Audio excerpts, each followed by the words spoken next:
Holiday of Eliezer, Perek Lamed Gimel. We're holding in the middle of the Perek, speaking about the topic of Techiyas HaMeisim. Be'ezer Hashem, this week we said, like last week, we're not going to go weiter. We're just going to talk about the idea of Techiyas HaMeisim, the resurrection of the dead, in general terms, and a few ideas that have to do with Techiyas HaMeisim, especially in light of Purim, because Purim is coming up this week, so we're going to speak about that.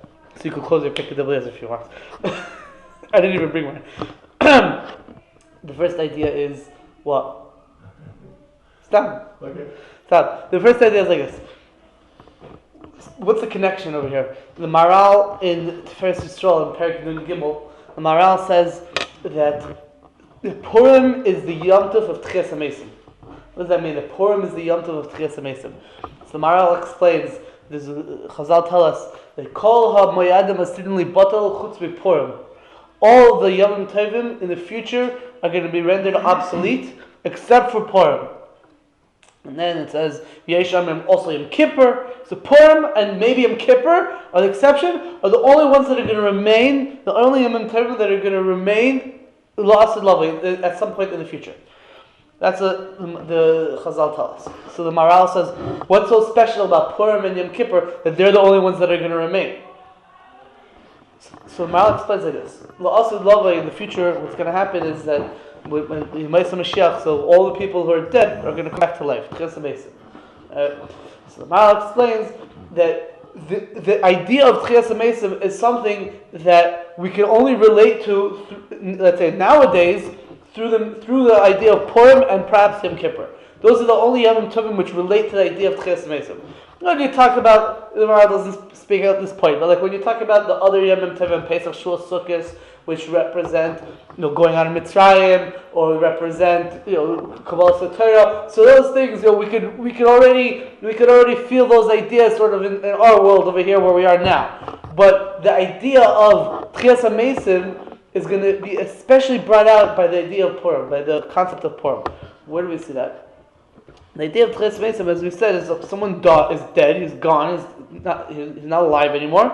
And then Hashem gives him a special Techiyas HaMeisim and he comes back to life. So that's the idea of Purim. Purim there was a Gzeira on the Jews, they're going to die, and that's it, nothing to do. And then Hashem was mevatel the Gzeira and reversed that death and made it that, no, now they're going to live, they came back to life. That's what the idea of Purim is.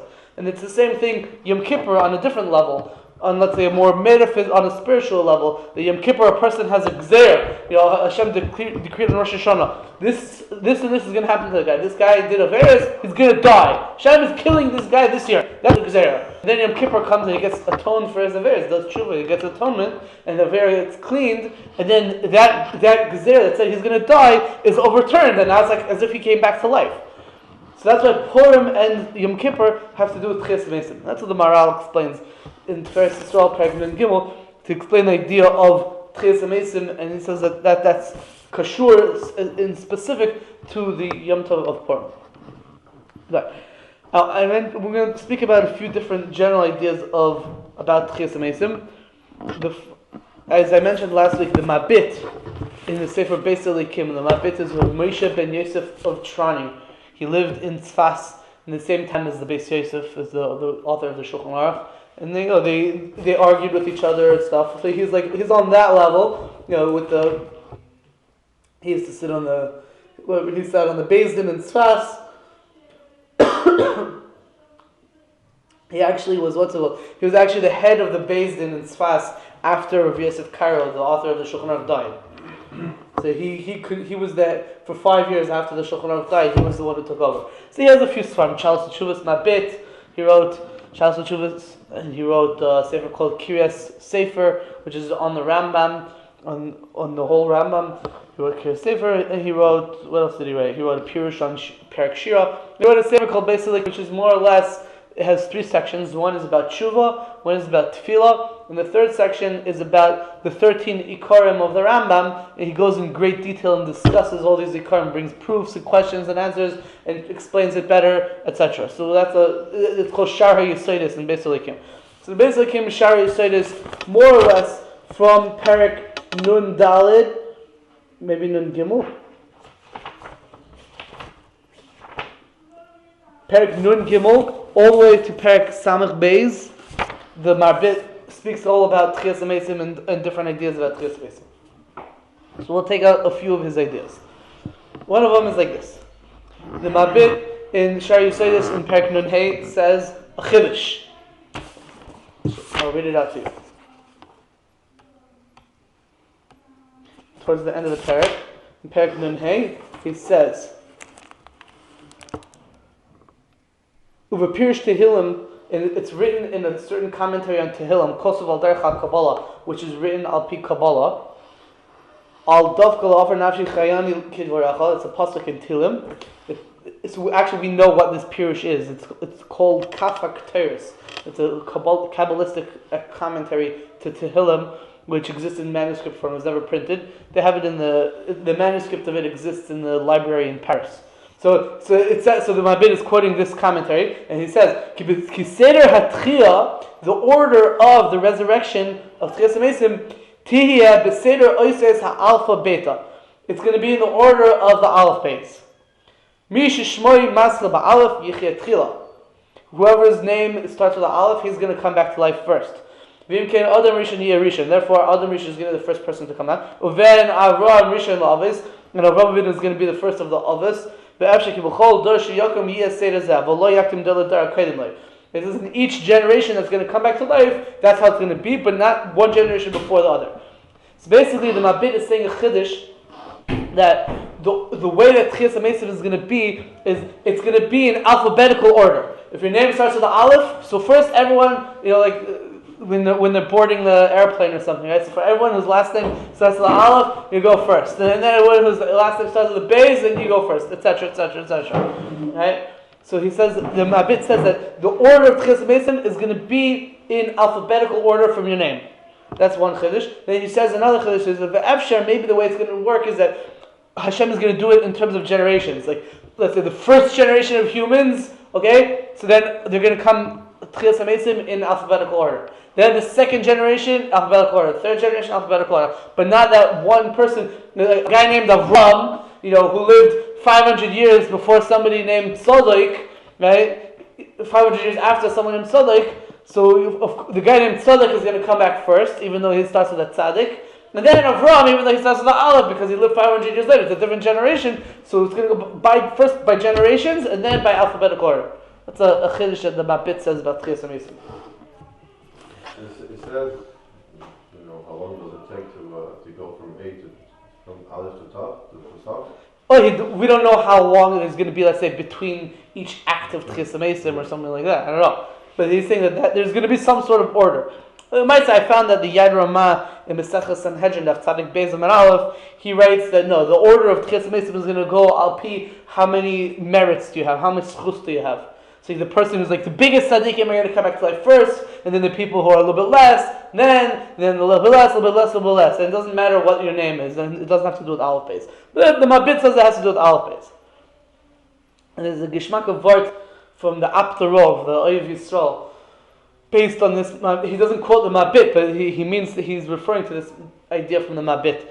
Basically, there's a targum. It says in the pasuk in Parsha Shlach. It says, "Vayikra Moshe l'Hoshea ben Nun Yehoshua." Moshe ben Nun gave the name of to Hoshea ben Nun. He called him Yehoshua. Right? So he added a yud to the beginning of Hoshea ben Nun to make him Yehoshua ben Nun. Right? So the Targum Yonason on that pasuk, when it's translating it, so it adds another thing that we don't see in the pasuk. It says that Moshe ben Nun looked at Hoshea ben Nun and he saw that he's an anav, and therefore he added a yud to his name. He called him Yehoshua. That's what it says in Targum Yonason. It says that Moshe saw that he was an anav, and therefore he called him Yehoshua. So the question is, why is the fact that he was an anav? What does that have to do with him being called Yehoshua? He's an anav, so fine. But let's say Rashi says, why did Moshe Rabbeinu add a yud to Yeshua's name? Because Kol Yeshiacha from the Atzas Meraglim, that Hashem will help him give a certain siyat d'shmaya that he won't say like the other spies when he was going out on the mission. But what does that have to do with being an anav? Why is Targum Yonason saying that it has to do with the anav? So the Aptarov says like this, because we know that Techiyas HaMeisim is going to go in alphabetical order, right? Like the Mabit said. And if it goes in alphabetical order, so if let's say his name now is Hoshea ben Nun, it starts with a Hey. So So that's like his order, Alphabetical Gimel Dalet Hey. So he is number 5 in the pecking order, right, of Techiyas HaMeisim. He's number 5. Now, if Moshe Rabbeinu adds a yud to the beginning of his name, he's going to be number 10, right? So maybe it's not so nice to add a yud to the beginning of his name because you're making his Techiyas HaMeisim come later. So the Abdurrahman says that Moshe Rabbeinu said he was the Anav and he wouldn't care about such things that you go before me, I get before you. It doesn't matter to him. So therefore he was able to add a yud to his name. That's a word from the Abdurrahman. Based on the Targum Innocent and the Mabit. Another Nekuda, what? Yeah. Another thing that the Abdurrahman says to be masber this Targum Innocent, Agav, this doesn't have to do with Techiyas HaMeisim, but it has to do with this past Shabbos and Parsha. We said the Orach Chaim in Parshas Kisisa says in the end of Parshas Kisisa it says that when Moshe Rabbeinu came down from Har Sinai, so it says that he had Koran or Pnei Moshe. Moshe Rabbeinu had these Karnei Or. There's like horns of light that were emanating from his face, from his head. Right? So what were these horns of light? Where did these horns of light come from?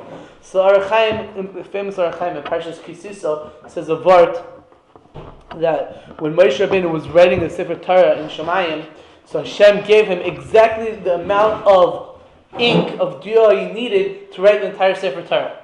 Right? But what happened was that Moshe Rabbeinu was a big Anav, and because he was an Anav, so we find different things that Moshe Rabbeinu did when writing the Sefer Torah because he was an Anav. One Nekuda is that he when he wrote the word in the pasuk in Parshas Baha'aleischa, it says that Moshe was the Anav Mikol Adam.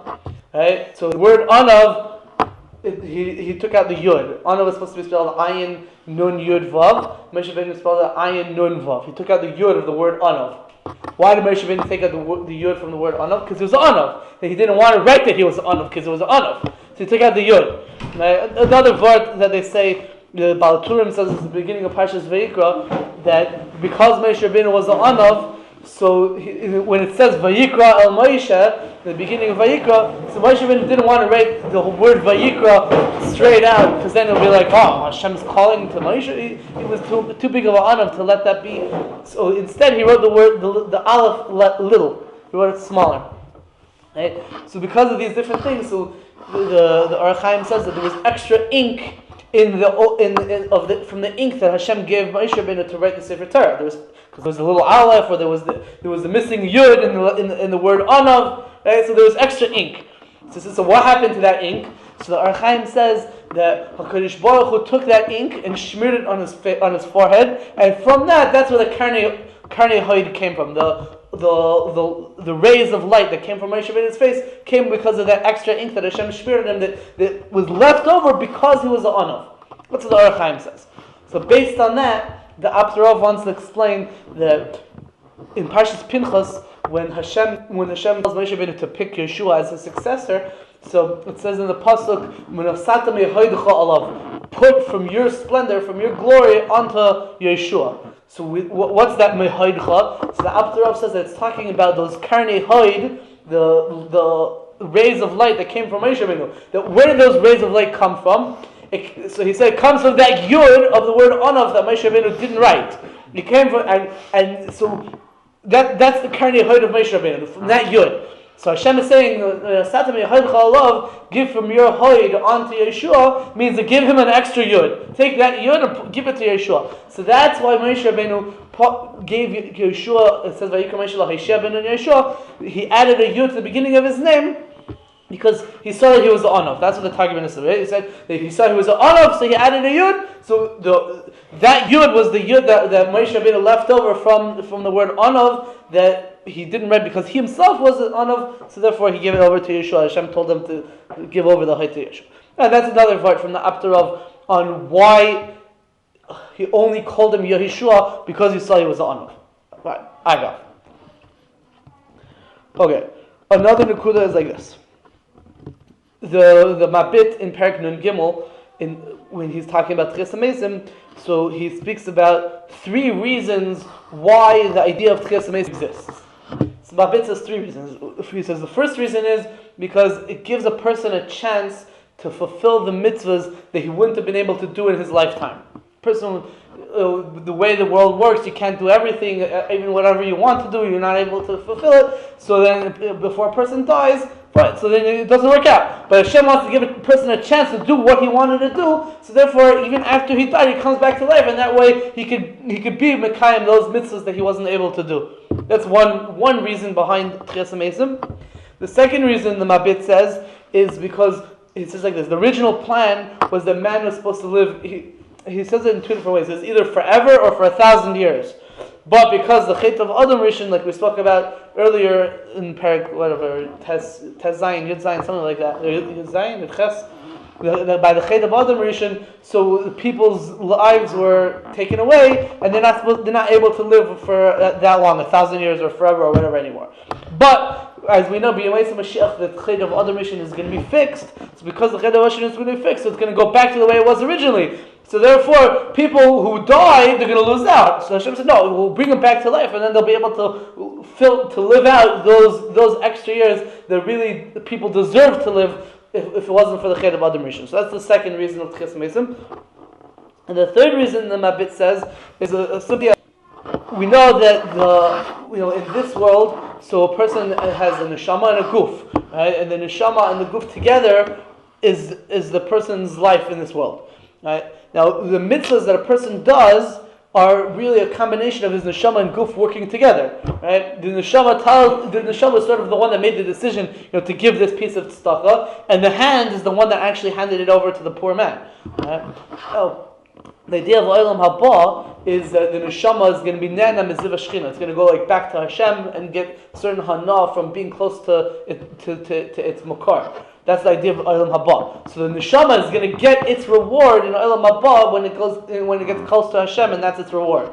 But where does the guf get its reward? That's the neshama's reward. Where's the guf's reward? Where does my hand that gave the thing to the ani? Where's the hand going to get the reward? So you could say that the body is bottled to the guf. The body is bottled to the neshama. You could say that, but the Mabit says that Hashem wanted to give every piece of everyone that joined together that was mishtatif in the mitzvah. Every element deserves its reward. So therefore, Hashem is going to have the guf come back, and then the guf by Techiyas HaMeisim, that's where the guf is going to get its reward. So that's the third reason why there's Techiyas HaMeisim, so that the guf gets its reward. Okay, those are the three reasons of Techiyas HaMeisim according to the Mabit. Again, we'll say it again, Bekitzer. One, so that you be able to finish off what you weren't able to do in your lifetime. The second one is so that people are going to be able to live that life that they should have lived without the Chet of Adam Rishon. And the third is that the body, which was mishtatif in the action of the mitzvahs, is going to be able to get its reward. Fine. Those are the three reasons of the Mabit. And another discussion in the Mabit over here is in Perek Nun Tes and also in Samech, the Mabit brings a large selection, a large excerpt from Rabbeinu Sadia Goyen's Amunas V'Deis. And basically, Rav Sadia Goyen talks about Techiyas HaMeisim, and he asks 10 questions about Techiyas HaMeisim and gives the answers to those 10 questions. The 10 most commonly asked questions about Techiyas HaMeisim, the top 10. So Rav Sadia Goyen goes to the top 10 and gives the answers. And the Mabit, in between each question, in between the answers, has a whole long discussion about each thing and says, is it true, is it not true? He brings proofs and questions, whatever. So we'll just say over Bekitzer the 10 questions and answers of Rav Sadia Goyen. The first question of Rav Sadia Goyen is, who deserves to come back with Techiyas HaMeisim? So Rav Sadia Goyen writes basically that any person who's a tzaddik, a Baal Tshuva, is going to come back by Techiyas HaMeisim. And he says, don't think that that's going to be so little people, because it says that it's very common for Jews to do tshuva right before they die, and you don't even realize it. So he says that the amount of people that are going to come back are is not as small as you think. I found the Shalos Teshuvos Mishnah Halachas from Menashe Klein, the Ungvarov, which just nifter like a few years ago. In Chelik Yud Zayin Siman Reish Nun Daled, so he also talks about this, and he wants to make a chiluk. Hopefully we'll speak about this a little bit later tonight, about Techiyas HaMeisim in Eretz Yisrael as vis-a-vis Techiyas HaMeisim in Chutz La'aretz. He says that in Techiyas HaMeisim that's in Eretz Yisrael, he says only tzaddikim and beinim are going to come back, but it says Techiyas HaMeisim in Chutz. in Techiyas HaMeisim in Eretz Yisrael, only tzaddikim. Yeah, both tzaddikim and beinanim are going to come back. People who are tzaddik and middle type people are going to come back. And the Techiyas HaMeisim that's going to be in Chutz La'aretz says only tzaddikim, but not the beinanim. And he says, but Rishoyim, even Eretz Yisrael, are not going to come back. So he splits it into two types of Techiyas HaMeisim. Eretz Yisrael, it's going to be Sorry, which Techiyas HaMeisim in Chutz La'aretz we're talking about? We always understood as like they'll come and then we will come over here and then they'll come. No, so that's true. What do you mean which? I mean, are we talking about? I never heard Techiyas HaMeisim. I understood it as being Chutz La'aretz before. Okay, we'll get to that. That there's such a thing as Techiyas HaMeisim in Chutz La'aretz. It is a chiddush. I didn't really, actually when I was preparing, I didn't mean to say this over here, but I just threw it in now. Okay. The second question that Rav Zeira discusses is when people come back to life by Techiyas HaMeisim, are they going to die afterwards? And he says, no, they're not going to die afterwards. They're going to go straight from Techiyas HaMeisim to Olam Haba. So this brings up a whole discussion which I didn't really have a chance to look into. But there's a whole question of exactly when is Techiyas HaMeisim going to happen and what's called Olam Haba. There's like Yemais Mashiach, and then Techiyas HaMeisim, and then Olam Haba. But then there's like some that explain that Techiyas HaMeisim is after Olam Haba, and then some people say that there's two Techiyas HaMeisim. I didn't have a chance exactly to look all into that, but more or less, Rav Zeira understands that Olam Haba is something that happens after Techiyas HaMeisim, and he says that we're going to go from the existence of Techiyas HaMeisim to the existence of Olam Haba without death. But that's the second shaila. The third shaila, Rav Zeira asks, will the world be able to support so many people coming back to life? The population of the world is not, now we have 7 billion people, Baruch Hashem. When Techiyas HaMeisim comes, all the people that ever existed, almost all the people that ever lived, are going to all come back to life. How's the world going to be able to sustain it? So he makes the whole cheshbon more or less to say that the world could sustain it, and then the Mabit, disagrees with his cheshbon and makes his own cheshbon, and he also comes out more or less that the world could be sustained. Golem coming back too. What? Golem coming back too. I don't know. He doesn't discuss this. That was the third question. The fourth question is, are people going to recognize their family and their friends? And he says basically yes. The fifth question is, if a person when he was alive, let's say he was blind or he was missing a limb or something like that, when he comes back to life, is that going to be there also? So he says basically that initially it will be, because otherwise people wouldn't recognize you. Like if you have a guy who didn't have an arm or something, right? So then if he comes back with an arm, no one's going to recognize him. So first he's going to come back without the arm, and then people are going to recognize him, and then Hashem is going to heal them, and then his arm will grow back or something like that. That was the fifth question. The sixth question is, are people going to eat, drink, and get married? And he says yes. After Techiyas HaMeisim, people are going to eat, drink, and get married. And then the Mabit has a whole arichos and says that the eating that we're talking about after Techiyas HaMeisim is not the same type of eating that we're talking about, nowadays. He says that eating after Techiyas HaMeisim, you're going to be able to eat a lot less, because the bodies will be a lot purer, and you can eat a lot less and live for a lot longer without eating. That's what the Mabit says. So that was the sixth question. The seventh question is, he says, how is it possible that we're going to be able to go from Techiyas HaMeisim, where a person is going to be living with a physical goof, to going straight to Olam Haba without anything in between? He asks, how is that possible? And then he answers, just like Moshe Rabbeinu was able to do it. That Moshe Rabbeinu was a person, and then he went all the way to Har Sinai, and then he stopped eating and drinking, and he became like a malach, and then he came back and went back up to Har Sinai, and came back down, and went back to Har Sinai. So you see that transition is possible. That's an interesting question. I'm not sure what was he bothered by, what's he answering, but this is the seventh question. The eighth question is there going to be Bechira after Techiyas HaMeisim? And he says yes. If I understood right, the problem is, if there is Techiyas HaMeisim, why do I have to kill him to put it back to the Olam Haba? So there's no dying anymore. I think that's the problem with the question. Yeah, so you're how right. you die to go to heaven? Right, I hear you. You don't die anymore. It's a different way of The eighth question is there pira? He says yes. The ninth question is there schar for doing mitzvahs even after Techiyas HaMeisim? More or less, he says yes.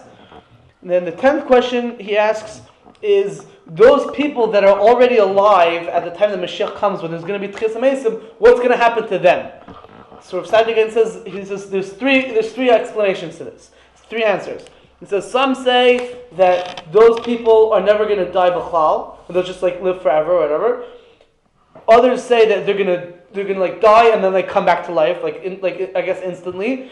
And then others say that they're never gonna really die. They're just gonna like live a long life, longer than like normal, and then like die and go straight to Olam Haba. They'll never live in a world of Techiyas HaMeisim necessarily. That's the third pshat that Rav Zeira says. Okay, there's a different ideas klalius about Techiyas HaMeisim.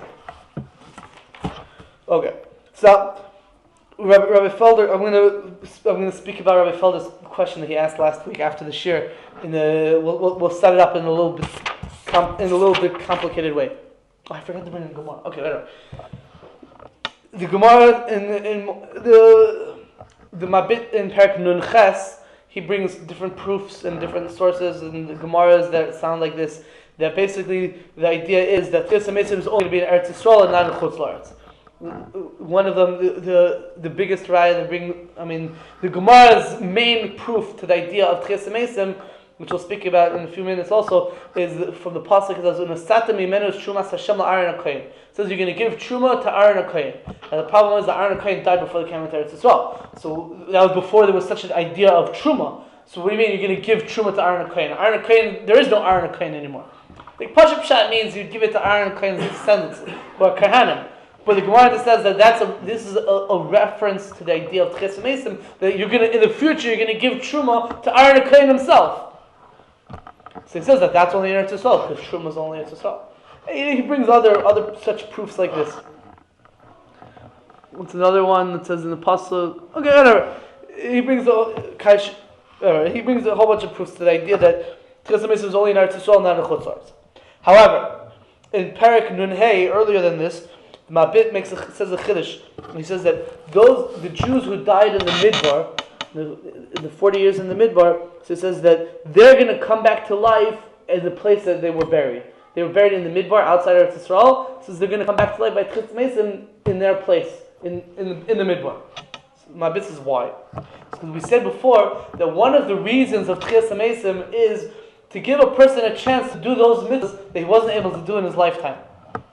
So it says that these Jews in the Midbar were on their way to Eretz Yisrael to go be Mekayim the Mitzvah of Eretz Yisrael, and for whatever reason, they messed up. There was a Gzeira, and Hashem said that you're going to have to die in the Midbar. But they were on their way to going to do a mitzvah. So Hashem wants them to be able to accomplish that mitzvah. So He'll bring them back to life where they are, and then they'll be able to go be Mekayim the Mitzvah of going to Eretz Yisrael. Chazal tells in other places that the people who died are buried in Chutz La'aretz, so their bones are going to go through different mechilas, tunnels, or they're going to roll or whatever, come to Eretz Yisrael and come back to life in Eretz Yisrael. But the chiddush over here is that these people are going to come back to life in Chutz La'aretz, so that they'll be able to be mekayim the mitzvah of going to Eretz Yisrael. They wanted to go to Eretz Yisrael, so they're going to get to accomplish that going to Eretz Yisrael. That's the chiddush that the Mabit says. The other chiddush, then he says that. And the same thing is true with anybody. Anyone who was on his way to go to Eretz Yisrael and he died on his way to Eretz Yisrael, even though he died in Chutz La'aretz, he's going to be brought back to life in Chutz La'aretz, so that he'll be able to accomplish this mitzvah of going to Eretz Yisrael and be mekayim it. And he brings a raya from the Gemara in Sanhedrin that talks about the people that Yechezkel and Navi brought back to life, which happened in the place called Bikas Dura, which is in Bavel. Right? And Cheskel brought them back to life. Now the Gemara says, who are these people? So we spoke about this before in different venues. Perek Mem Ches, more or less, we said that the Gemara says that these people were the Bnei Ephraim, the people from Ephraim who miscalculated when the Geula from Mitzrayim is supposed to happen, and they started coming back to Eretz Yisrael even before Moshe Rabbeinu redeemed the Jews from Mitzrayim. Right? So since they were, and then they ended up dying. So since they died on the way to Eretz Yisrael, they were trying to go to Eretz Yisrael, so Hashem is going to make it that they came back to life even though they weren't in Eretz Yisrael. They were in Bikas Dura. Get all the way over there. Yeah, someone asked me this last week. I don't know. I couldn't find anyone who talks about that. If they went Derech Eretz Plishtim, like far. Yeah, I don't know how they ended up there. I'm not sure. But that's what the Mabit says. Last week, giving a right for different it says it's called Eretz Shinner because all the ones that people who get killed by the Mabit went down to Shinner. So maybe also the ones that are fried, they also went down to. It could be, but like why? It's a lower down place. The force of gravity pulled it down. That's the word. I don't know. But then the Mabit says it could be that the reason why these people came back to life even though they were in Chutz La'aretz, he says maybe it was a Tzarech Shah that Yechezkel was trying to bring out Hashem wanted Yechezkel to bring out a point that there's going to be such a thing as Chutz La'aretz, as Techiyas HaMeisim, and there's going to be a Geula in the future. So Hashem, in order to illustrate that point and make it, really make them be able to visualize the idea of Geula, so Hashem wanted to make this nace of Techiyas HaMeisim in Chutz La'aretz, even though normally Hashem doesn't do Techiyas HaMeisim in Chutz La'aretz. That's what the Mabit says in Perek Nun Ches. So the question is like this. And Rabbi Felder asks, there's a Gemara, there's two Gemaras. There's one Gemara that says, in Masechah Shabbos, it says that Chal Yisrael, when they were at Har Sinai, I think it's in Shabbos, when they were at Har Sinai, they heard Anoichi and Lo Yiyelacha from Hashem, and it says Parcha Nishmaslam, they all died, and then they came back to life, and then they said to Moshe Rabbeinu, we don't want to hear the rest of the Aseret Dvarim, rather you say it to us, we don't want to hear from Hashem, because maybe we're going to die and we're not going to come back to life, we can't guarantee it anymore. So they heard the rest of the Luchos from Hashem, the rest of the Aseret Dvarim from Hashem. What happened was they were alive, they died, and they came back to life. Now the question is, that happened outside of Eretz Yisrael. That was in Chutz La'aretz. It was in Midbar Sinai. It wasn't in Eretz Yisrael. That's one question. The other question is, there's a famous Gemara in Mesechus Megillah Daf Zayin Amud Beis. Gemara says that it says Amar Rabbah Chai Ben Shavasumi Bepuria Ad Le'Yoda Ben Ara Haman Levarach Mordechai. It says the person is obligated to drink or to make himself smelly on Purim. Lebesumi could mean make yourself smelly. Right? There is Hashem Shah. To drink on Purim until he gets so drunk that he doesn't know the difference between Baruch Mordechai and Ara Haman. Right? So then the Gemara says that Rabbah and Rav Zeira were once having a Suda together, and it says, Come Rabbah v'ashchete Rav Zeira. Rabbah got up and he shechted Rav Zeira. Right? And then it says that what happened was Rabbah davened to Hashem, he prayed to Hashem, and for mercy, for Rachamim, whatever, and then Rav Zeira came back to life. That's what the Gemara says. The Gemara says, finishes off, says the next year, the Rabbah asked Rav Zeira, you want to come over again? We'll have a Suda together. Rav Zeira said, no. Not every year is a nace going to happen that I can come back to life. That's more or less the Gemara over there. Now the question is, Rabbi Felder asked this last week, that story l'chara happened in Bavel. Right? But we said there's no Chutz La'aretz, there are no Techiyas HaMeisim in Chutz La'aretz. So the story with Rabbah and Rav Zeira, how can it be that he brought him back to life in Chutz La'aretz? So I found that earlier in the Mabit, also in Perek Nun Daled, over here, he talks about there's three different levels of Techiyas HaMeisim. He says there's three levels of Techiyas HaMeisim. The first level is where a person's neshama doesn't have a chance yet to go up to the place where the neshamas go. After the person died, the neshama goes somewhere. So if the Techiyas HaMeisim happens before the neshama has the chance to get to that place, that's one level of Techiyas HaMeisim. And he says that's what happened by the Ben Tzarfas, the child that Eliyahu HaNavi brought back to life that we spoke about last week, and the Ben Shunamis that we're going to, Ezra Hashem, speak about next week. The Elisha brought back to life, and he says Klal Yisrael by Har Sinai. That's what happened to them. Right? The neshama came out, and a few hours, mamish instantaneously, or maybe a few hours later, it was brought back to life. That's one darg of Techiyas HaMeisim. Then he says another darg of Techiyas HaMeisim is the Techiyas HaMeisim that happened by Yehoshua. By Yehoshua, it was the neshama was already gone for a while, and the bones were still here, but the bones were dry. It's a different darga of Techiyas HaMeisim. There are bones, but the bones are dried. That's another darga of Techiyas HaMeisim. And then the third darga of Techiyas HaMeisim, the Mabit says, is the type of Techiyas HaMeisim which is going to happen in the future, which are where the bones are like already rotten and the bones like barely even exist anymore. They're already decomposed, and that's like the highest darga of Techiyas HaMeisim. So now that we have the classification, the distinction between the three types of Techiyas HaMeisim, we could say that when we say that Techiyas HaMeisim is only going to happen in Eretz Yisrael and not in Chutz La'aretz, maybe it's only talking about this last type of Techiyas HaMeisim where there's no bones left anymore. But if there are bones, even if they're dry bones, then it will happen in Chutz La'aretz, and that's why the story of Yechezkel happened in Chutz La'aretz. Or even the first darga, where it's almost instantaneous, where the neshama came out and then came back in, or within a few hours or whatever, like Klal Yisrael by Har Sinai, or maybe like we're going to say now, Rabbah and Rav Zeira. So then that's the type of Techiyas HaMeisim that could happen in Chutz La'aretz. Oh, that's my chiddush. But wasn't such a big thing because his flesh was still there. Right, his flesh was still there. 100% blood, right. Flesh, he just didn't have a neshama. Right. I had another pshat a friend of mine wanted to say. I'm not sure if he was saying it as a joke or not, but he wanted to say that there's a Golem Ksubas that talks about this. That, Rav Zeira, sometimes Rav Zeira is called Rav Zeira, and sometimes it's called Rebbe Zeira. Yeah? Do you know what the difference is? Yeah, because he was in Eretz Yisrael. Oh, so when he was in Chutz La'aretz, he was called Rav Zeira. When he was in Eretz Yisrael, he was called Rebbe Zeira. Most of the time he was called Rebbe Zeira. Right.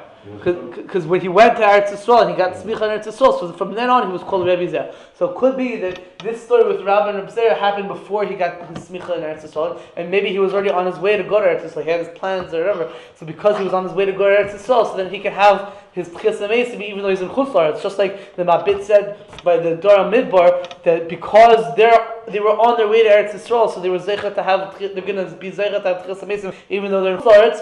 In Chutz La'aretz, so too maybe Rav Zeira, that's the reason why he had his Techiyas HaMeisim in Chutz La'aretz, because he was on his way to Eretz Yisrael to become Rebbe Zeira. I'm not sure if Rabbi Yosef done snow. I don't know if he was saying it seriously or not, but he said such a shot. Fine. There's another shot like this. The Ben Ish Chai in his Sefer Ben Yoyada on Masachas Megillah on Zayin Mid Beis, he asks a shayla like this. He says, when Reb Zeira died and he came back to life, the shayla is, this is more of like a lamdash shayla, a halachic shayla. What's the halachic status, let's say, of Reb Zeira's wife? Because when a person dies, so now his wife is allowed to get married. Right? But now he came back to life. So now, does he have to remarry her because he's like a new person, or do we say no? He died, he came back to life. He's a continuation of the same Reb Zeira. It's the same person. So of course he doesn't have to remarry his wife. She's still married to him. He never, it's as if he never really died. He's the same guy. So the Ben Ish Chai basically, he brings this question b'shem the Chidah. The Ben Ish Chai basically answers in Ben Yoyad over there. He says that he wants to bring a raya that when a person dies and comes back to life, he has the halachic status as the same person. He's not considered a new person. Why? He says he brings our Gemara that we mentioned in the Gemara in Shabbos, Daf Peches, that all the Yidden by Matan Torah in Har Sinai, they all died and they came back to life. And it says, and we never find that every person had to go remarry their wife because when they died, then the wife became mutter, and then when they came back to life, so he says it's pashut that you're the same person. Why shouldn't you be the same person? He brings another raya from the Gemara in Mesechus Nida on Daf Ayin Amid Beis. The Gemara in Nida is talking about the Ben Shunamis. They asked, what's the halacha? Is it Ben Shunamis? Is he tamei or not? Right, the Ben Shunamis is the story we're going to speak about Be'ezus Hashem next week. The child of the Isha Shunamis that died, and Elisha brought him back to life. So the shayla of the Gemara is he metame tumas meis? Because if you touch a dead body, you become tamei meis. But this kid, he died, but he came back to life. So maybe he's not tamei meis anymore because he's alive. And basically the Gemara is, that's a different Gemara. We'll get to that soon. Yeah, it was a different Gemara. Yeah. So the Gemara says, it's pashut that he's not metame tumas meis. Why? So the Ben Ish Chai explains. Actually, who says this? Okay, the Ben Ish Chai basically understands that the pshat is because he died and he came back to life, so it's as if he never really died. So he's the same person. So then you don't say tumas meis on someone who's not dead. He didn't really die. It's just a continuation of the same person. Now, L'maisa, there's an interesting idea that the Aderes says that he wants to be mechadish and no, you're not really the same person, and it's not the mainstream mahal, and we'll see there's proofs that you really are the same person. But he wants to say as a chiddush that you're sort of not the same person, to some extent. What's the story? The story is like this. There's a Gemara in Brachos on Daf Mem Vav Amud Aleph. The Gemara says that Rav Zeira, there was a whole meal over there, and Rav Zeira was there, and Rav Yehoshua was there, and basically the Gemara says that Rav Zeira wasn't the one who led benching over there. He wasn't the one who was the leader by the benching. Rather, Rav Yehoshua, he was the one who led benching. So the Adaris asks, why is it that Rav Yehoshua led benching at that Suda if Rav Zeira was a Kohen? The Gemara in a few places. Actually, there's a thesis in Misachos Kedushin Daf Ches Amud Aleph that talks about whether Rav Zeira was a Kohen, and more or less we said that Rav Zeira was a Kohen. So if Rav Zeira was a Kohen, so then why did Rabbi Yehoshua lead benching? You give it to the Kohen first to lead benching. Why is Rabbi Yehoshua, who Pashtus wasn't a Kohen, why is he leading benching, not Rav Zeira? So the Dera says that because we have this story with Rabbah and Rav Zeira, where Rabbah shechted Rav Zeira, he killed him, and then he came back to life. So he says that now that he came back to life, he's no longer a Kohen because he's a different person. He's not the same Rav Zeira anymore. He's a new person. That's the chiddush of the Adaris. Now, L'maisa, the Adaris wrote this down in a letter to Rav Chaim Berlin. Rav Chaim Berlin writes back that he wrote back more or less that I'm assuming that you're saying a joke over here because it can't be true. Because we mentioned before, the pasuk says, how do we know there's such a thing as Techiyas HaMeisim in the Torah? Because it says the pasuk, "Nesatem mimenu is Shumas Hashem la'Aaron HaKohen." You're going to give Shumah to Aaron HaKohen. Now, if you say that a person who dies and comes back to life is no longer a Kohen, so why in the future are we going to be giving Shumah to Aaron HaKohen? He's not a Kohen anymore. So it has to be that when you die and you come back to life, if a Kohen dies and comes back to life, obviously he's still a Kohen. That's Rav Chaim Berlin's kasha on that Adaris. Also still Aaron. What? He's still Aaron. He's still the same person. Yeah, he's still Aaron. He's still Aaron. He's still Kohen. It's not only still a Kohen, it's still Aaron. It's still the same person. Yeah. So he says, what? Just because you die doesn't mean you change your father. Right. So he says it's pasha. Yeah. So he says it's pasha that you're really the person who dies and comes back to life is the same person. That Rav Chaim Berlin says it's pasha, like we said from the Ben Yishai. Did he answer back? No, he didn't answer back. But I did find is there's a kavitz called Kavitz Har Hamor in volume Zion, which was Nisan Tafshin Mem Hey. So there's a shtickle Torah from Rav Yaakov Chaim Sefer, there's Yeshiva in the Yeshiva's Kaf HaChaim. Sfardi Yeshiva is a big bucky and different types of things. So he brings down this Adaris, and he wants to bring a proof to the Adaris Shita from a Gemara from a Sugya in Yuma. Basically, the Sugya in Yuma Daf. Where is it? I wrote it down here. Hamid Beis.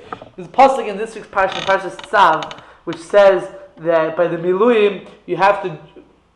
Moshe Rabbeinu is going to dress up Aaron Ubanov. You're going to dress up Aaron Ubanov. The Gemara asks the Kasha. The Gemara asks the Shaila. And when it says, how is Moshe Rabbeinu going to dress Aaron Ubanov? Is he going to dress them? First he's going to dress Aaron, then he's going to dress one son, then the next son, then the next son, the next son, or is he going to dress them like this? First thing you put on is the michnas evad, right? The pants. So first he's going to put the pants on Aaron, the pants on one son, the pants on the next son, the pants on the next son, etc. Then the shirt. He's going to put the shirt on Aaron, the shirt on him, shirt on him, shirt on him, shirt on him, etc. Being the shaila is you're going to dress them in order of first you're going to do each person, or you're going to do each each art. That's the Gemara's shaila, right? So the Gemara says, because it says you're going to dress Aaron Ubanov. So the Gemara says, why are you asking such a question? Like, who cares? Right?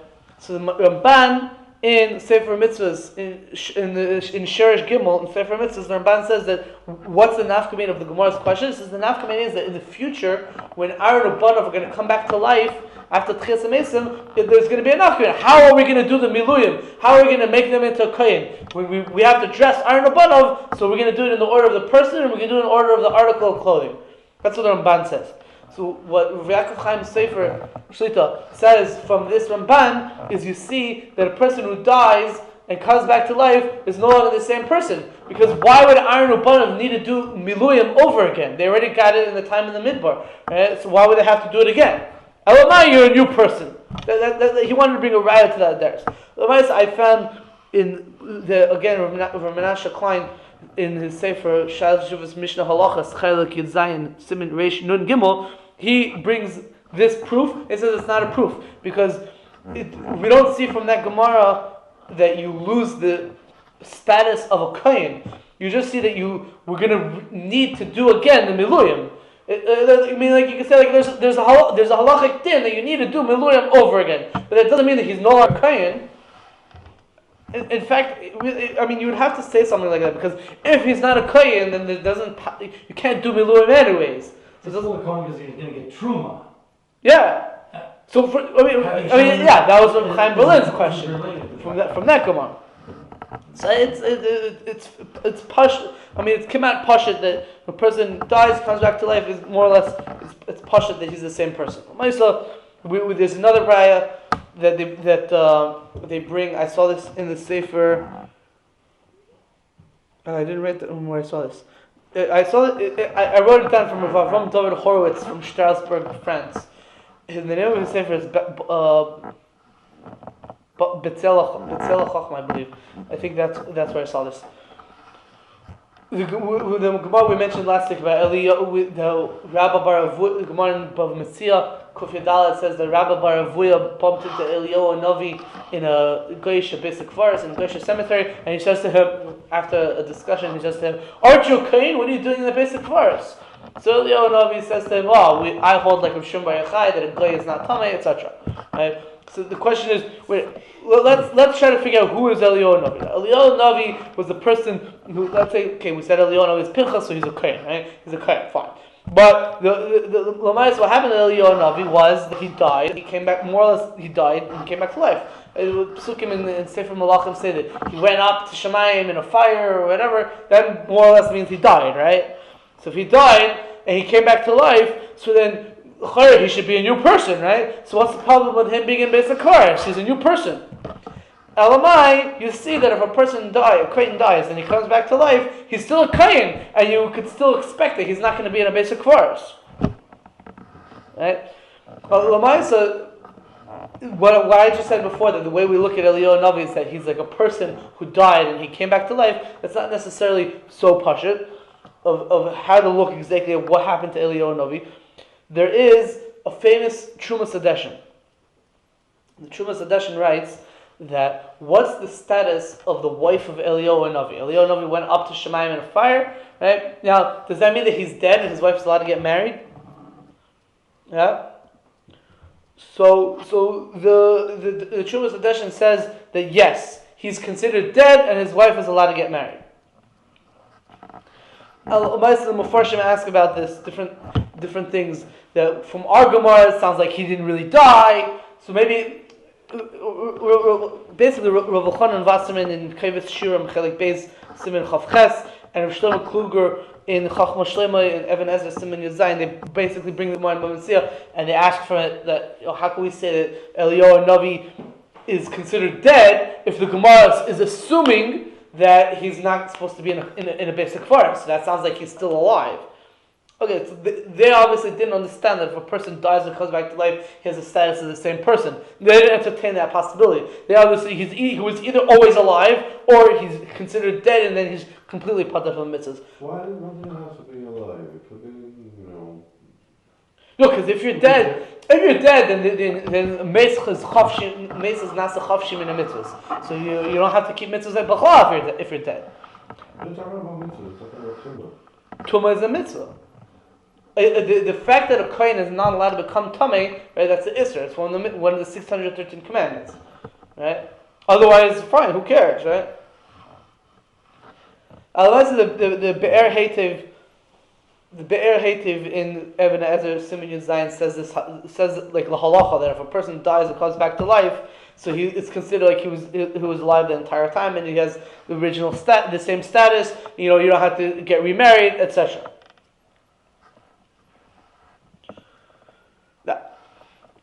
We'll just finish off this part of the discussion with a shtickle Torah from Rav Chaim Kanievsky. Rav Chaim Kanievsky in the Sefer Siach HaSodeh, he has a Chelik Beis Siach HaSodeh has a kuntres called Kuntres Alikutim in Siman Dalet over there. Rav Chaim Kanievsky brings 4 proofs that if a person dies and comes back to life, he has the same halachic status as the person that he was before. He's not a new person. Nothing changes. The first raya that he brings has to do with the story of Shalom ben Tikva, which we didn't see yet in the Pirkei Eliezer. Hopefully we'll see that not next week, probably the week after next week.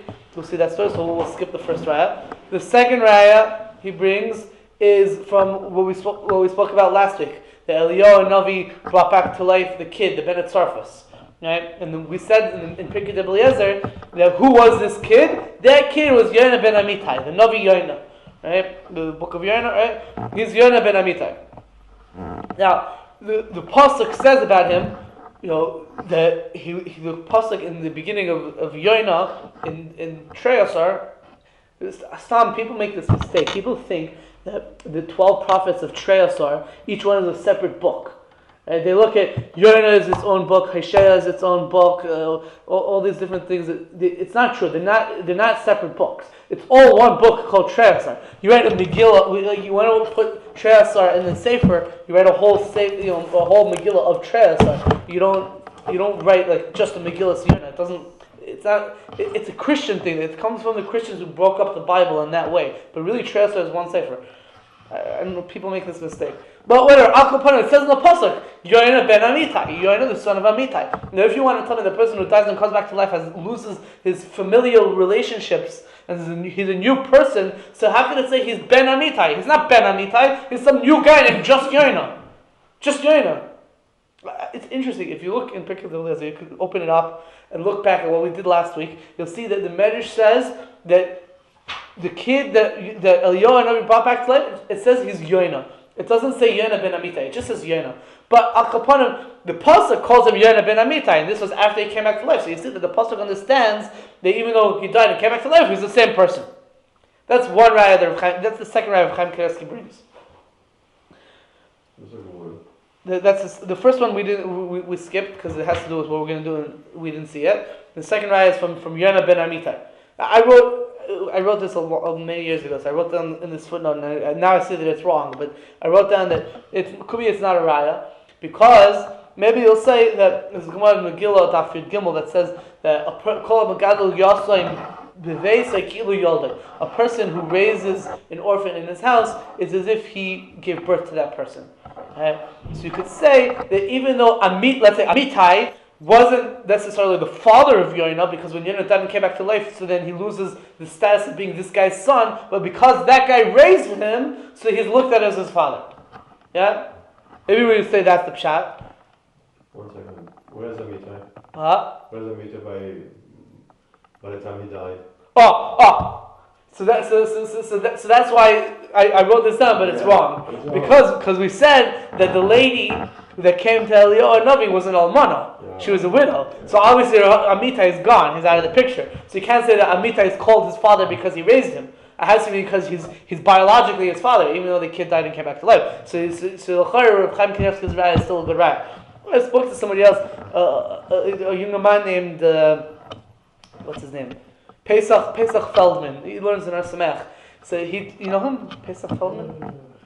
Interesting guy. So there's a Pesach Feldman. He wanted to disagree with Chaim Kanievsky's raya for a different reason. He says that it could be that really Yonah ben Amitai, he's no longer has the status as the son of Amitai because he died and came back to life. It's as if he's a new person. So why does the pasuk call him Yonah ben Amitai? Because if it didn't call him Yonah ben Amitai, you would think he's a mamzer. It would be like shady that like he's not called after the person who's seemingly his father. It would like you might see some sort of lies. People might say rumors or whatever. So therefore, we wanted to say no, he's Yonah ben Amitai. That's the same thing that the Mabit said. What? Similar. Yeah, it's similar. But that's Rav Chaim Kanievsky's second raya. The third raya is a little complicated. It's like this.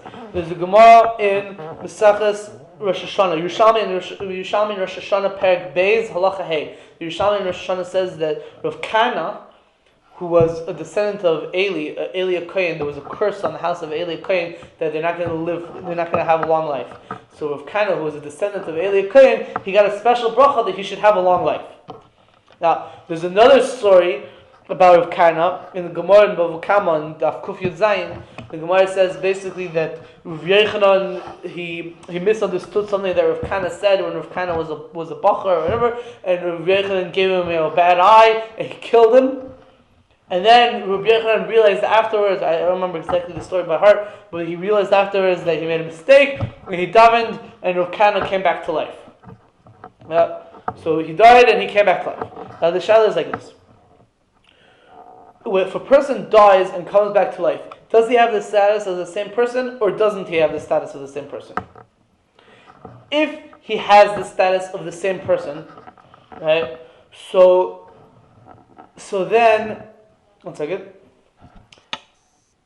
If he's a new person, so then either the bracha that he's going to have a long life didn't work, because if he died, then and now he's a new person, so you didn't have that bracha. Or you'll say that if you say that he's a new person, so then you don't need the bracha, or the bracha was never fulfilled. That's the word. Either if he has the status of a new person, so then why would he need a bracha to live long? He's no longer considered a descendant of Eli. Fine. So you'll tell me he's not a new person. So then, since he's not a new person, he would need a bracha in order to live long, right? Or the other way you could say it is that if he is a new person, so then the bracha didn't work, because when did the bracha happen? Okay, it's not necessarily a good proof, because it could be that the story with the bracha happened after he was already resurrected. No, even still, because if the bracha happened after he was resurrected, so then if he's a new on the side that he's a new person, then he doesn't need the bracha, right? So either the bracha didn't work, or he doesn't need the bracha if he's a new person. So you have to say that he's the same person. Bracha v'tov. So that's one that Rav Chaim Kanievsky says. That's the third proof. And the fourth proof is from our Gemara about Rav Zeira, that basically we said that he wants to say that the story by Rav Zeira, the Rabbi Shachar Rav Zeira died and came back to life. He says, wait a second, if you look at Rav Zeira's, he's no longer, let's say, related to his parents. He's like a new entity that's created, in the luft, in the air, all by himself. So then Rav Zeira, Rav Chaim Kanievsky says he should become a ger, because he's not Jewish, because his parents weren't Jewish, because he's a new thing. So from the fact that we don't find that Rav Zeira ever needed gerus, so you see that Mistama, he was a Jew, and therefore it's going to be that when a person dies and comes back to life, is the same person. Well, so I wanted to argue, just for the sake of arguing with this last proof also, because there's a famous Chacham Tzvi in the Tshuva. The Chacham Tzvi says, what's the halacha if you make a Golem, and you have 9 people in your minyan, and you want to mitzvah the Golem to be the 10th guy in the minyan? Could the Golem be mitzvah or not? So the Chacham Tzvi wants to say that it could be that a Golem is considered the 10th person for the minyan. Because he's a Maisi Yadayim Shel Tzadikim, he's a creation of a tzaddik, so he's like a hemshech of the tzaddik, so therefore he has he's like sort of like the tzaddik, so therefore he could be mitzvah from the minyan. The Chacham Tzvi writes this. So I understand that maybe that's the same thing over here with Rabbah and Rav Zeira. Rabbah Shachar Rav Zeira. Rav Zeira is dead. Now Rabbah davened and he brought Rav Zeira back to life. It's no different than if Rabbah would have created Rav Zeira as a Golem, then of course he's still going to be Jewish. Rav Zeira the Golem? It's a shtick of Purim term. No, I'm not saying he is a Golem. I'm saying he's not worse than a case of a Golem. I didn't even drink before you say that. It's a shtick of Purim term, you're right. Al Kopanim, this Chacham Tzvi, it's brought down from the Chacham Tzvi had a few sons, but one of his sons was the Yaibetz. He has another son who was less famous, called Rav Mishulam Ashkenazi. Rav Mishulam Ashkenazi, at the beginning of his sefer, I forgot what it's called, Beis Mishulam, I think, something like that. He brings a few tshuvas from his father. And one of the tshuvas from the Chacham Tzvi, he writes that even though I wrote in my sefer Chacham Tzvi that I'm a supik if a Golem could be mitzvah from the minyan, and I wanted to say that maybe he could, he said I thought about it afterwards, and for sure it can't be. So anyways, you can't such a situation. Fine. Well, okay. So those are Rav Chaim Kanievsky's 4 proofs that if a person dies and comes back to life is considered the same person. This last one is from the story of Rabbah and Rav Zeira. Now, we'll end with a few ideas over here. Basically, when we talk about the story of Rabbah and Rav Zeira, so there's multiple approaches how to look at the story. Until now, we've been assuming that we're taking it at face value, and we're saying it literally happened. The Rabbah literally went and shechted Rav Zeira, and he literally died, and then Rabbah literally davened for him to come back to life, and he came back to life. That's how we understood it. Pshat, that's what the Gemara seems to be saying. We're going to see that other Mefarshim take it to mean other things, not exactly the way the Gemara says it. But this is the Pshat. Now, there's one shot in the Rishonim. Why is the Gemara bringing down this story? What's the point of this story? So the famous Ran brings B'Shem Rabbeinu Ephraim. Rabbeinu Ephraim was a Talmud of the Rif. The Ran brings B'Shem Rabbeinu Ephraim. The reason why the Gemara is telling us this story is to tell you that even though previously the Gemara had said the person's supposed to get so drunk that you can't tell the difference, then the Gemara brings this story to tell you that afterwards they rescinded this halacha and said, no, you don't have to get that drunk, because if things get out of hand, someone could get killed, someone could get hurt, we don't want that to happen, so they took away that chiyuv. That's what Rabbeinu Ephraim says, and the Ran brings this down. And there are poskim that pass like this, the Bach, etc. The Pri Chodesh disagrees with Rabbeinu Ephraim. The Pri Chodesh wants to say that Stam the Gemara is bringing it as a warning. It's not coming to tell us that they took away the decree. He has a proof, slightly. His proof is a shtigl shvach, but the proof is that the Gemara says that the next year, so Rabbah invited Rav Zeira again. Rav Zeira says, no, not every year is a nace going to happen.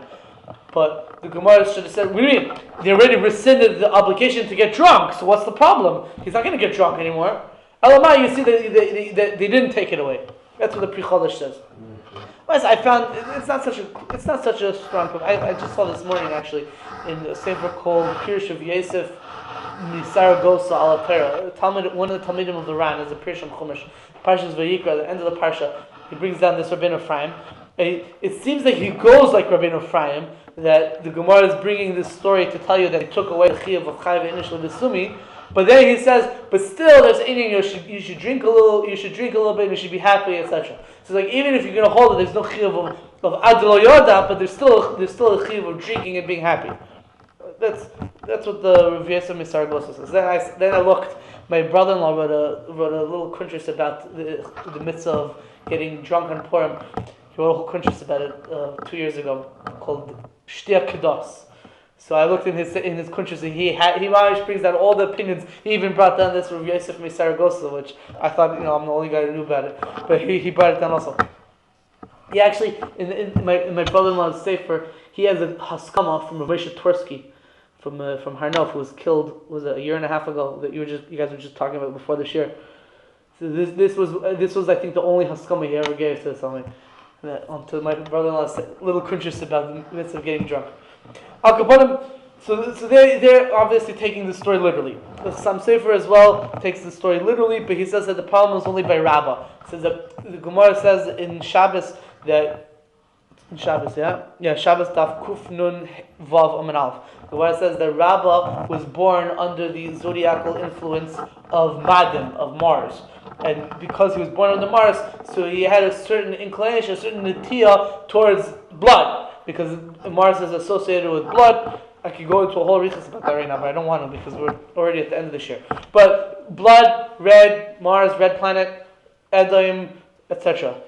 Base of Al Kapanim. So Rabbah, it was dangerous for him to get drunk because he'll go back to his natural inhibitions and then he'll go and kill somebody. The Gemara says that a person who's born under the influence of Madam is either going to become a murderer or he'll become like a shaykhed or a moil or something like that. So Rabbah left his own devices, become a murderer. But that wasn't, he shouldn't have drank up Purim. But the Chassam Sofer says, but everyone else who's not necessarily born under the influence of Madam, they could drink up Purim. That's the one that the Chassam Sofer says.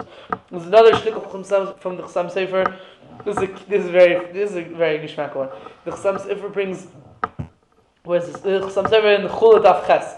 The Gemara says that Rav Zeira said that second melubenes is kosher for shchita. If you have a knife that's a white hot knife, are you allowed to use that to shecht an animal, to slaughter an animal? Because when you shecht an animal, it has to be that you cut it with a knife. Right? Now, if you burn the animal's throat before you cut it, you made it into a treifa, and then it's no longer kosher, and it's no longer you can't eat that animal anymore. Right? So the shell is, if you cut the animal with a knife that's white hot, is the shechita kosher, or did you make the animal into a treifa before you did the shechita? So the Gemara says, the Rav Zeira said that the shechita is kosher. So Chassam Sofer brings in the name of his Rebbe the flaw, Rav Pinchas Horowitz. He says, how did Rav Zeira know that the knife cuts the animal's throat before the heat of the knife burns it? So he says, because in this story, when Rabbah shechted Rav Zeira, that's the type of knife that Rabbah used. So Rav Zeira felt, he's feeling the blade of the knife before he's feeling the heat of the knife. That's what the Haflah says. The Chassam Sofer brings this down, and it says that even though my Rebbe, the Haflah, said this when he was drunk on Purim, and it sounds like it's a joke, but he says, since my Rebbe said it, it's Emes Lamita Shoter, and that's Avad the Pshat in the Gemara. That's the Chassam Sofer. A third Chassam Sofer about this story of Rabbah and Rav Zeira. Gemara says that Rav Zeira, where's this Gemara? Daf Chaf Gimel Amar Aleph in Maseches Nida. Gemara says that Rav Zeira was makbid not to laugh, because he knows that laughing, the Gemara says, it brings a person to Averas, so he makabel himself not to laugh, not to joke around. That was Rav Zeira. He was a very serious person. Right? So the Gemara, the Chassam Sofer wants to say that what happened at the party was, now we're going to take it not literally anymore. Rabbah didn't kill Rav Zeira. What Rabbah did was, maybe he said it's a good joke, or he tickled Rav Zeira, I don't know exactly what, but he did something to make Rav Zeira laugh. And that was going against what Rav Zeira was makabel on himself. So because of that, Rav Zeira looked at himself, I guess, as if he was killed. And then he did tshuva or whatever, and then he came back to where he was holding. And they bring down b'shem the Imrei Emes, that the word Zeira, the name of Rav Zeira, Zeira is a Rashi Tevis for Zia, Restless, Zia, Yira, Restless, and Ema. There's different types of Zia is like trembling, and Ema, Restless, Zia.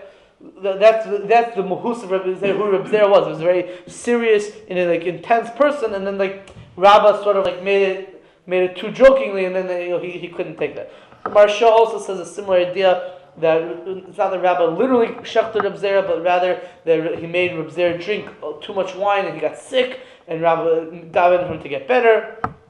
The Meiri more or less says such an idea also. I brought down also from Rav Shlomo Zalman Auerbach. I have here in my notes that he writes it's written from B'Shem Rav Shlomo Zalman Auerbach in Halichos Shlomo, that Rav Zeira, that what happened was that not that Rabbah killed Rav Zeira, but he did something that embarrassed Rav Zeira. And we say that if you embarrass a person, it's as if you killed him, right?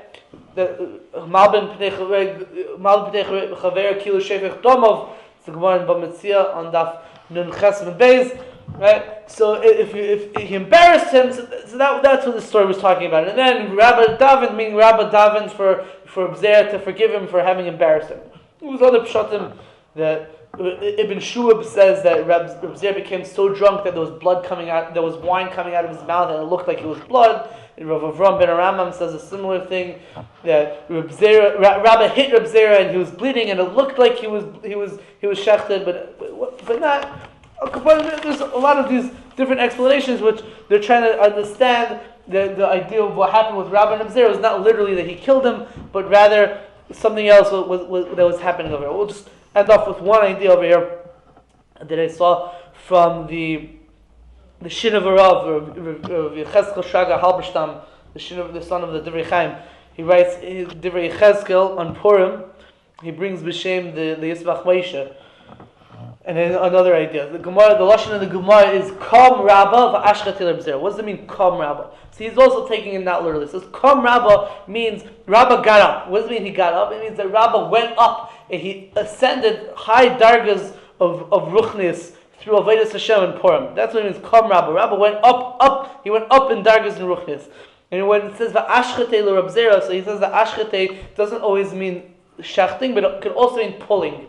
He pulled Rav Zeira. Rabbah went up in great dargas in Ruchnis, and he pulled Rav Zeira to come join him to those high dargas. Now the problem is that Rav Zeira wasn't ready, he wasn't holding to get to that experience yet.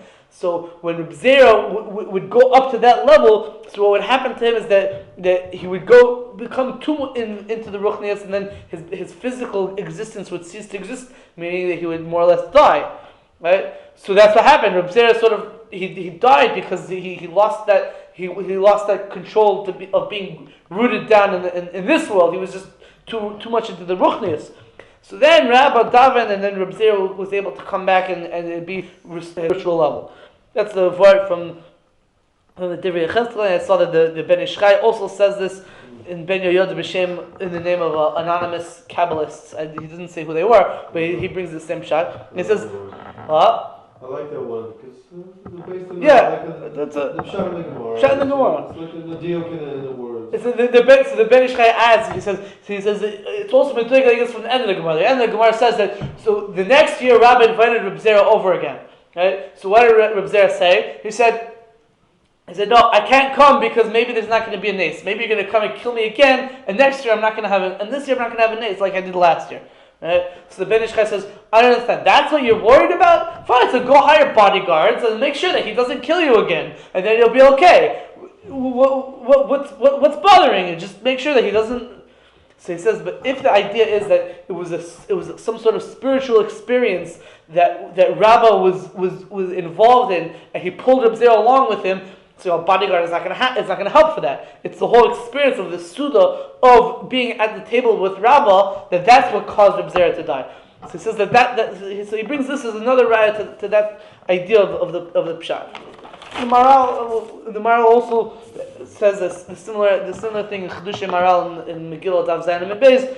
The Maral says the idea of drinking extensively in Purim, so that when a person drinks a lot, so he's dulling his physical senses. When he's doing it, he's trying to show that my physical senses are bottled. They're not important. They don't exist. I'm trying to show that I'm kulei Hashem, and I want to do what Hashem wants me to do, and I'm giving up everything else and trying to tap into the will of Hashem. Me'ezer Hashem, we'll be able to get to that experience in Purim, and not use Purim as simply a means or an excuse to do what people like to do on the street, and they don't have an excuse to do that the whole year round. They have Purim as an excuse. No, the idea of Purim is the exact opposite of that. The idea of Purim is to bring yourself to a higher level than the rest of the year, not to bring yourself to a lower level. I have a question. Yeah. Why are people so bothered about that fact that Rabbah Shepard, Rav Zeira, and when it comes to Rabbi Yochanan, I don't see anyone asking, about anything. The story of Rav Kana. No, not Rav Kana. Also like Rish Lakish and a few other people there. Well, he looked at them and they died. Yeah. Yeah, here. Why is it so? It could be because the mashmos of the Gemara is that he killed him because he was drunk. Mm. So like that, the stories of Rabbi Yochanan is like those people they slighted Rabbi Yochanan's kavod or something like that. So they acted improperly. So we can understand to some extent that they deserve to get whatever inish came to them. But here it sounded like they were just having a Purim. So then one guy got up and killed the other guy. It's it's more. I hear your question. I don't know. All right, I'll go to the